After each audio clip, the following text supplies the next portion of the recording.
ఆంధ్రప్రదేశ్ రాష్ట్ర రాజధానిగా అమరావతికి చట్టబద్ధత కల్పిస్తూ ఆంధ్రప్రదేశ్ రాష్ట్ర శాసనసభలో ఆ యొక్క తీర్మానానికి సంబంధించి జగన్మోహన్ రెడ్డి ప్రెస్ మీట్ నిర్వహించి చేసినటువంటి వ్యాఖ్యలు అందరినీ కూడా ఆశ్చర్యానికి గురి చేస్తున్నాయి. ఏదైతే అసెంబ్లీలో చట్టాలు చేస్తున్నారో రేపు అధికారంలోకి వస్తే అదే చట్టాలని మార్చలేమా అని చెప్పేసి జగన్మోహన్ రెడ్డి అన్న మాటలకు అందరూ కూడా నిజంగా విస్మయం గురి చేసినట్టు అర్థమవుతుంది. మరి ఇదే అంశానికి సంబంధించి పూర్తి విషయాలు తెలుసుకోవడానికి మనతున్నారు ప్రముఖ రాజకీయ విశ్లేషకులు రాజేష్ అప్సాని గారు.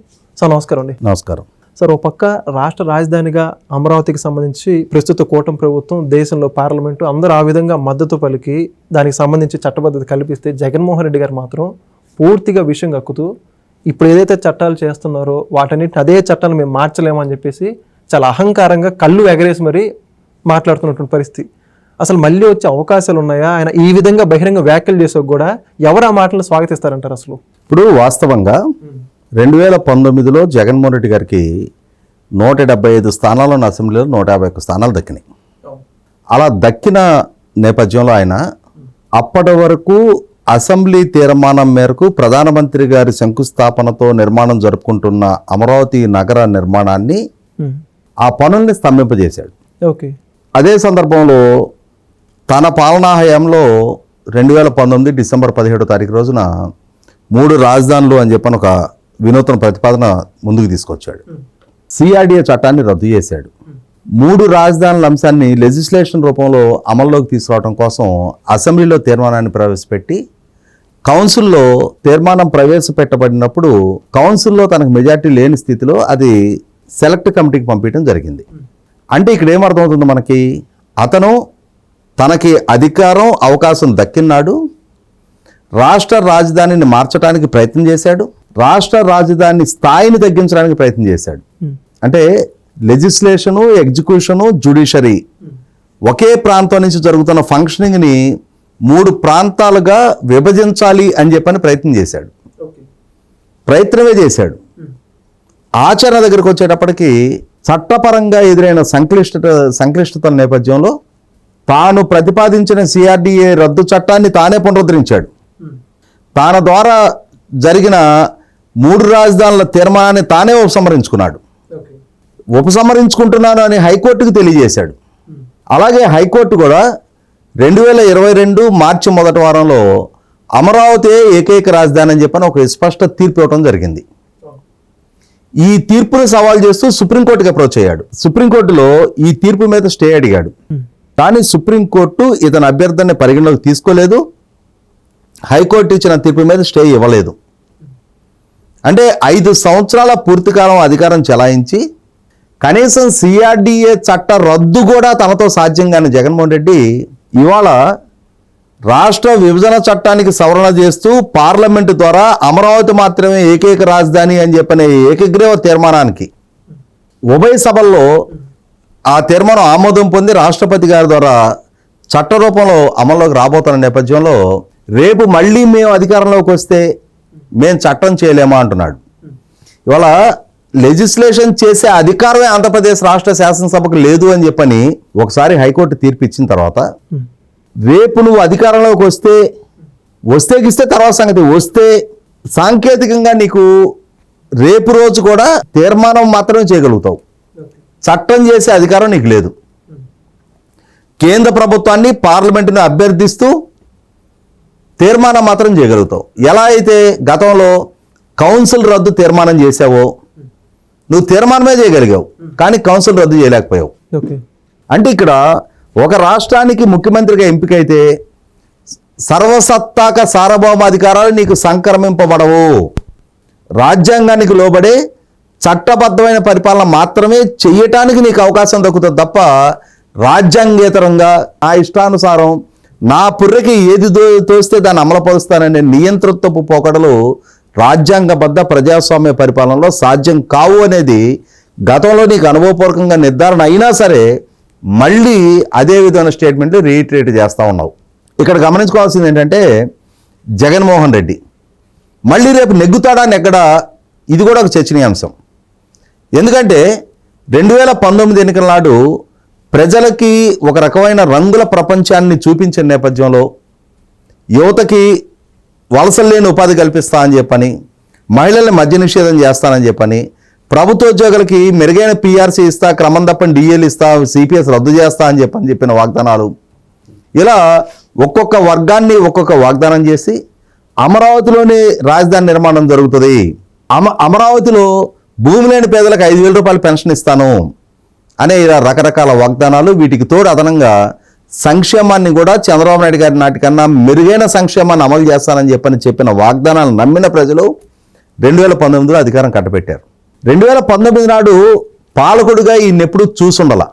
కాబట్టి ఒక్కసారి అవకాశం ఇస్తే మెరుగైన పాలకుడిగా రాణిస్తాడేమో అని ఒక నమ్మకంతో, తను చేస్తున్న వాగ్దానాలను నిలుపుకుంటాడేమోనని చెప్పిన ఒక నమ్మకంతో ప్రజలు గెలిపించారు. కానీ ఒకసారి పాలనా బాధ్యతలు కట్టబెట్టిన తర్వాత, అంతకుముందు నాకు మెజార్టీ ఎంపీ స్థానాలు ఇవ్వండి, కేంద్రంలో అధికారంలో ఎవరన్నా వాళ్ళ మెడల నుంచి ప్రత్యేక హోదా సాధిస్తా అని చెప్పిన వాగ్దానాన్ని నమ్మి ప్రజలు ఆయనకు అధికారం కట్టబెడితే, మరి వాళ్ళ ఒక్కసారి పదవి బాధ్యతలు చేపట్టిన తర్వాత ప్రత్యేక హోదా సాధన తీగతి లేదు, వలసలు లేని ఉపాధి సంగతి దేవుడరుగు, రాష్ట్రంలో ఉన్న పారిశ్రామిక సంస్థలను వెలగొట్టాడు. ఇతని వల్ల జరిగిన విధ్వంస పర్యవసానం, దెబ్బతిన్న రాష్ట్ర బ్రాండింగ్ పర్యవసానం 5 సంవత్సరాలు ఇతని పాలనా హయాంలో రాష్ట్రం వైపు పెట్టుబడులు పెట్టడానికి ఒక్క పారిశ్రామికవేత్త కూడా ముందుకు రాని నేపథ్యం కళ్ళ ముందు చూసాం. రేపు మళ్ళీ ఇతనికి అధికారం దక్కడానికి ఆస్కారం ఉందా? ఎందుకంటే ఇవాళ రాజకీయాలు డైనమిక్, పరిస్థితులు పరిణామాలు బట్టి ప్రజాభిప్రాయం మారుతూ ఉంటుంది. 2019లో అద్భుత విజయం కట్టబెట్టిన అదే ప్రజలు 2024 ఎన్నికల్లో ప్రతిపక్ష హోదా కూడా ఇవ్వని స్థితికి జగన్మోహన్ రెడ్డిని పరిమితం చేశారు. 5 సంవత్సరాల పాలకుడిగా మరి ప్రజల నమ్మకాన్ని చూరగొనలేక, ప్రజలకు ఇచ్చిన వాగ్దానాలను నెరవేర్చని నేపథ్యంలో మాటా తప్పాడు మడమా తిప్పాడు అనే ఆలోచనతోటి ప్రజలు ఇతని లాంటి విధ్వంసకారుడి పాలనలో తమ భవిష్యత్తు, తమ బిడ్డల భవిష్యత్తు, రాష్ట్ర భవిష్యత్తు పణంగా పెట్టబడుతుంది అని రియలైజ్ అయిన ప్రజలు కనీస మాత్రపు ప్రతిపక్ష హోదా కూడా ఇవ్వకుండా అతన్ని 11 స్థానాలకు పరిమితం చేశారు. మరి రెండో పక్క ఎన్డీఏ కూటమి ఇవాళ 164 స్థానాలతో అధికారం దక్కించుకొని ఇవాళ పరిపాలన చేస్తూ ఉంది. ప్రజలు ఇవాళ 5 సంవత్సరాలు జగన్మోహన్ రెడ్డి పరిపాలన పరిగణలోకి తీసుకుంటారు, 5 సంవత్సరాల ఎన్డీఏ కూటమి పాలనని కూడా పరిగణలోకి తీసుకుంటారు. ప్రస్తుతానికి 5 years Jaganmohan Reddy ruling versus 21 రోజుల ఎన్డీఏ కూటమి రూలింగ్, ఈ రెండు పరిపాలనని పోల్చి చూస్తారు ప్రజలు. పోల్చి చూసినప్పుడు వాళ్ళకి ఏం కనిపిస్తుంది? జగన్మోహన్ రెడ్డి వలసలేని ఉపాధి కల్పిస్తా అన్నాడు, ఎన్డీఏ కూటమి 20 లక్షల ఉద్యోగ కల్పన చేస్తానంది. వలసలేని ఉపాధి కల్పన చేయడానికి అతను లక్షల ప్రభుత్వ ఉద్యోగాలు భర్తీ చేస్తున్నాడు, డిఎస్సి కండక్ట్ చేస్తున్నాడు, క్రమం తప్పని డిఎస్సి కండక్ట్ చేస్తానన్నాడు. అలాగే పారిశ్రామికీకరణ, ప్రపంచవ్యాప్తంగా ఉన్న పారిశ్రామికవేత్తల మొత్తాన్ని రప్పించి 13 జిల్లాలను 13 హైదరాబాద్కు అభివృద్ధి చేస్తానన్నాడు. మరి ఆచరణపూర్వకంగా చూస్తే కేవలం 9,800 ప్రభుత్వ ఉద్యోగాల భర్తీకి నోటిఫికేషన్ విడుదల చేశాడు. మరి అదే సందర్భంలో 5 సంవత్సరాల టెన్యూర్లో ఒక్క డిఎస్సి నిర్వహణ జరగలేదు. లక్షలాది ప్రైవేట్ ఉద్యోగాలు క్రియేట్ చేస్తానని చెప్పిన వ్యక్తి మరి ఒక్క పారిశ్రామిక సంస్థని గ్రౌండింగ్ చేయించిన పర్యవసానం, పైగా రాష్ట్రంలో ఉన్న పారిశ్రామిక సంస్థలను వెళ్ళగొట్టాడు. దీంతో వలసలు లేని ఉపాధి మాట దేవుడికి ఇవాళ రాష్ట్రంలో నిరుద్యోగ యువత ఒక రకమైన నైరాశ్యంలో మునిగిపోతా ఉన్నారు. మరి రెండో పక్క వాళ్ళ ఎన్డీఏ కూటమి ప్రభుత్వం ఈ 21 నెలల కాలంలో సుమారుగా 21 లక్షల కోట్ల పారిశ్రామిక ఒప్పందాలు ఖరారు చేసుకుంది. అలా ఖరారు చేసుకున్న ఈ పారిశ్రామిక ఒప్పందాలని ఇప్పటికే 15 సార్లు జరిగిన ఎస్ఐవిపి సమావేశాల్లో ఆ పారిశ్రామిక ఒప్పందాలని కేసు బై కేసు రివ్యూ చేస్తూ ఉన్నారు, వాటికి కావాల్సిన అనుమతులు మంజూరు చేస్తూ ఉన్నారు, వాళ్ళకి ఇవ్వాల్సిన రాయితీలు క్రమం తప్పకుండా విడుదల చేస్తూ ఉన్నారు. వేగంగా ఆ సంస్థలు గ్రౌండింగ్ అవడానికి కావాల్సిన భూసేకరణ, నీటి కేటాయింపు, అలాగే విద్యుత్ సౌకర్యం కల్పించడం, రహదారి సౌకర్యం, రైలు కనెక్టివిటీ లాంటి ఏర్పాట్లు చాలా వేగంగా చేస్తూ ఉన్నారు. కేంద్ర ప్రభుత్వంతో నుంచి రావాల్సిన రాయితీలు కూడా సకాలంలో ప్రభుత్వ పరంగా ఏర్పాటు చేయిస్తూ ఉన్నారు, వీళ్ళే చొరవ చూపిస్తూ ఉన్నారు. మరి లక్షల ప్రైవేటు ఉద్యోగాలు దక్కడానికి ఆస్కారం కలిగిస్తూ ఉన్నారు. మరి ఇంకొక పక్క చూస్తే ఆల్రెడీ డిఎస్సి నిర్వహణ పూర్తయింది. 16,347 టీచరు ఉద్యోగ నియామక ప్రక్రియ ముగించి వాళ్ళకి నియామక పత్రాలు అందజేశారు. 5,800 కానిస్టేబుల్ నియామక ప్రక్రియ ముగించి వాళ్ళకి ఉద్యోగ నియామకాలు పూర్తి చేశారు. అలాగే సుమారుగా 10,000కు పైగా ప్రభుత్వ ఉద్యోగాల భర్తీకి జాబ్ క్యాలెండర్ రిలీజ్ చేశారు. రెండో పక్క ప్రైవేట్ రంగంలో కూడా లక్షలాది ఉపాధి కల్పనకి మార్గం సుగమం చేస్తూ ఉన్నారు. So Jaganmohan Reddy versus NDA కూటమిని పోల్చి చూసుకున్నప్పుడు నక్కకి నాగులోకానికి ఉన్నంత తేడా కనిపిస్తూ ఉంది. రెండో పక్క పోలవరం నిర్మాణం, జగన్మోహన్ రెడ్డి పాలనా హయాంలో golden period of the contract period. అంటే జనరల్గా ఏ కాంట్రాక్ట్ సంస్థ అయినా సరే దాన్ని పనులు నిర్వహించే క్రమంలో నీటిపారుదల ప్రాజెక్టులో ముఖ్యంగా నవంబర్ నెలాఖరు నుంచి జూన్ నెలాఖరు వరకు గోల్డెన్ పీరియడ్ అంటారు. అంటే వర్షాలు అధికం కాకుండా వరద ప్రభావం తక్కువగా ఉండి పనులు వేగంగా నిర్వహించుకోవడానికి ఆస్కారం ఉండే పీరియడ్. అటువంటి గోల్డెన్ పీరియడ్ని జగన్మోహన్ రెడ్డి పాలనా హయాంలో సర్వనాశనం చేసిన పర్యవసానం. కాంట్రాక్టు సంస్థని మార్చటం మీద చూపించిన శ్రద్ధ, ఆ ప్రాజెక్టు నిర్మాణం మీద చూపించిన పర్యవసానం మరి డయాఫ్రమ్ వాళ్ళు కొట్టుకుపోవటం. దాని పర్యవసానం 2020 ఖరీఫ్కి పూర్తి కావాల్సిన పోలవరం ప్రాజెక్టు 2027 వరకు ఆ పీరియడ్ ఎక్స్టెండ్ అవటం. అదే సందర్భంలో మరి వాళ్ళ ఎన్డీఏ కూటమి తాను పదవి బాధ్యతలు చేపట్టిన తర్వాత జగన్మోహన్ రెడ్డి పాలనా హయాంలో జరిగిన విధ్వంసం నుంచి కాపాడి వాళ్ళ పోలవరం డయాఫ్రమ్ వాళ్ళని నిన్ననే కొత్త డయాఫ్రమ్ వాళ్ళ నిర్మాణం పూర్తి చేయటం. ఇక ఎర్త్కమ్ రాక్ఫిల్ డ్యామ్ కూడా వేగవంతం చేస్తున్న నేపథ్యంలో 2027 ఖరీఫ్ నాటికి పోలవరం ప్రాజెక్టుని సక్రమంగా సకాలంలో పూర్తి చేయగలం అనే ఒక నమ్మకాన్ని నిన్న రాష్ట్ర ప్రజానీకానికి డయాఫ్రమ్ వాళ్ళు పూర్తి చేయడం ద్వారా కల్పించడం జరిగింది. ఇవాళ చంద్రబాబు నాయుడు గారి ప్రభుత్వం ద్వారా రాష్ట్ర నీటిపారుదల రంగానికి ఒక లైఫ్ లైన్గా ఉపయోగపడే పోలవరం ప్రాజెక్టుని కనుక వారి పాలనా హయాంలోనే పూర్తి చేయగలిగి తద్వారా రాష్ట్రంలో ప్రతిపాదిస్తూ ఉన్న చింతలపూడి లిఫ్ట్ కానీ పోలవరం నల్లమల్ల సాగరు వయా బొల్లాపల్లి రిజర్వాయరు ఈ నిర్మాణ ప్రక్రియను కూడా వారు కొనసాగించి పూర్తి చేయగలుగున్న ఇదే సందర్భంలో 2026 జూన్ ఆఖరు నాటికి వెలుగొండ ప్రాజెక్టు మొదటి దశను పూర్తి చేస్తామని చెప్తున్న లక్ష్యాన్ని కూడా చేరుకోవడానికి రంగం సిద్ధమవుతున్న నేపథ్యంలో ఖచ్చితంగా రాష్ట్ర రైతాంగానికి తాగునీటికి సాగునీటికి కొరత లేని పరిస్థితులు కల్పించబడతా ఉన్నాయి అనేది అర్థమవుతా ఉంది.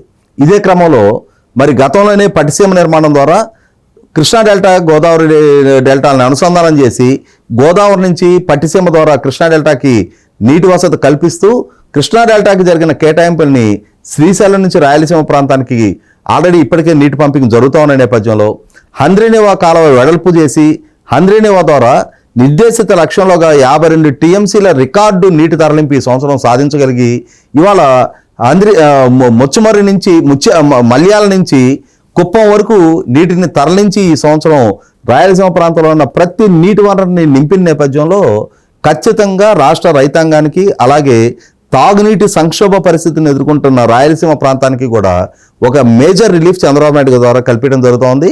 వెలుగొండ ప్రాజెక్టు కూడా ఈ సంవత్సరంలోనే దాన్ని పూర్తి చేసి దాని ఫలాలు కూడా అందించడం ద్వారా మెట్ట దుర్భిక్ష ప్రకాశం నెల్లూరు కడప ప్రాంతాలకి నీటి సౌకర్యం కల్పించడానికి ఒక పక్క మార్గం సుగమవుతూ ఉంది. తద్వారా జగన్మోహన్ రెడ్డి పాలనా హయాం నాటికి చంద్రబాబు నాయుడు గారి పాలనా హయాం నాటికి ఉన్న వ్యత్యాసం రాష్ట్ర ప్రజలు చవిచూడబోతూ ఉన్నారు. ఇదే క్రమంలో పారిశ్రామిక పెట్టుబడుల పరంగా చూసుకున్న లక్షలాది కోట్ల పారిశ్రామిక పెట్టుబడులు గ్రౌండింగ్ చేయిస్తూ ఉన్నారు. ఒక పక్క సంక్షేమ పరంగా చూసుకున్నప్పుడు 1000 రూపాయలు పెన్షన్ పెంచుతానని చెప్పని వాగ్దానం చేసిన జగన్మోహన్ రెడ్డి ఆ వాగ్దానాన్ని నిలుపుకోవడానికి 5 సంవత్సరాల కాలం తీసుకున్న తీరు చూశారు ప్రజలు. ఇవాళ 3000 రూపాయలు ఉన్న పెన్షన్ని కేవలం తాము పదవి బాధ్యతలు చేపట్టిన 19 రోజుల్లోనే 4000గా పెంచారు. వికలాంగుల పెన్షన్ 3000 నుంచి 6000 చేయడం జరిగింది. అలాగే 85 to 100% డిజేబిలిటీ ఉన్న దివ్యాంగులకి 15,000 రూపాయలు పెన్షన్ ఇస్తూ ఉన్నారు. డయాలసిస్ పేషెంట్లకు 5,000 రూపాయలైన పెన్షన్ 10,000 రూపాయలు చేశారు. ఇవన్నీ సంక్షేమం ఇంత సక్సెస్ఫుల్గా అభివృద్ధి చెందుతున్న నేపథ్యంలో సంక్షేమాన్ని అందుకుంటూ జగన్మోహన్ రెడ్డి పాలనా హయాంలో అందిన సంక్షేమం కారణంగా అతనికి లాయల్గా ఉన్న ఈ సంక్షేమ పథకాల లబ్ధిదారులు డెఫినెట్గా ఇవాళ అంతకన్నా మెరుగైన సంక్షేమాన్ని మరింత ఎక్కువ లాభాన్ని కలిగిస్తున్న ఎన్డీఏ కూటమి వైపు సింగ్ అవటం ఖాయం. ఇదే క్రమంలో జగన్మోహన్ రెడ్డికి పాలనా హయాంలో అమ్మఒడి పథకం పేరిట అతను ఎంతమంది బిడ్డలున్న కుటుంబంలో ఒకరికి మాత్రమే 13,000 రూపాయలు అతని ద్వారా లబ్ధి చేకూరిస్తే ఇవాళ ఎన్డీఏ కూటమి ప్రభుత్వం ఎంతమంది బిడ్డలుంటే అంతమందికి ఒక్కొక్కరికి 13,000 రూపాయలు చొప్పున తల్లికి వందనం పేరిట ఇవాళ లబ్ధి చేకూరుస్తున్న నేపథ్యంలో ఆ సెక్షన్ కూడా జగన్మోహన్ రెడ్డి నుంచి దూరం జరగటం ఖాయం. ఇలా ఒక్కొక్క వర్గాన్ని మనం కంపేర్ చేసి చూసుకున్నప్పుడు సంక్షేమ పరంగా కానీ అభివృద్ధి పరంగా కానీ నీటిపారుదల రంగ ప్రాధాన్యత పరంగా కానీ అన్నిటికన్నా ముఖ్యంగా రాష్ట్ర అభివృద్ధికి ఒక దశ దిశ అయిన రాజధాని నిర్మాణం విషయంలో జగన్మోహన్ రెడ్డి ప్రదర్శించిన విద్వేషానికి ఇవాళ ఎన్డీఏ కూటమి ప్రదర్శిస్తున్న చొరవకి అక్కడ జరుగుతున్న వేల కోట్ల రూపాయల అభివృద్ధి కార్యక్రమాలకి అక్కడ గ్రౌండింగ్ అవుతున్న సంస్థలకి అక్కడ పెరగబోతున్న సివిలైజేషన్కి ఒక స్పష్టమైన వైరుధ్యం కనిపిస్తున్న నేపథ్యంలో ఎట్టి పరిస్థితుల్లో ప్రజలకు జగన్మోహన్ రెడ్డిని ఓన్ చేసుకోవటం అనేది సాధ్యం కాదు. ఖచ్చితంగా ఎన్డీఏ కూటమి వైపే ప్రజలు మలటం ఖాయం. ఖచ్చితంగా జగన్మోహన్ రెడ్డి నేను మళ్ళీ రేపు అధికారంలోకి వచ్చిన తర్వాత నేను మళ్ళీ రేపు అమరావతిని మారుస్తానని చెప్పని అతని ఈ కళలు పగటి కళలుగానే మిగలటం ఖాయం. అతని కళల కాటం ఖాయం. ఖచ్చితంగా ఇవాళ మెరుగైన సంక్షేమాన్ని, మెరుగైన అభివృద్ధిని, మెరుగైన ఉపాధి కల్పనని, మెరుగైన సంపద సృష్టిని, రాష్ట్ర భవిష్యత్తుని, ప్రజల భవిష్యత్తుని తీర్చిదిద్దుతున్న ఎన్డీఏ కూటమికి మరొకసారి అవకాశం ఇవ్వడానికి ప్రజలు సిద్ధంగా ఉన్నారనేది ఈ 22 నెలల పరిపాలన పోల్చి చూస్తే మనకు అర్థమవుతా ఉంది. Thank you sir. Please subscribe to Leo News for more videos.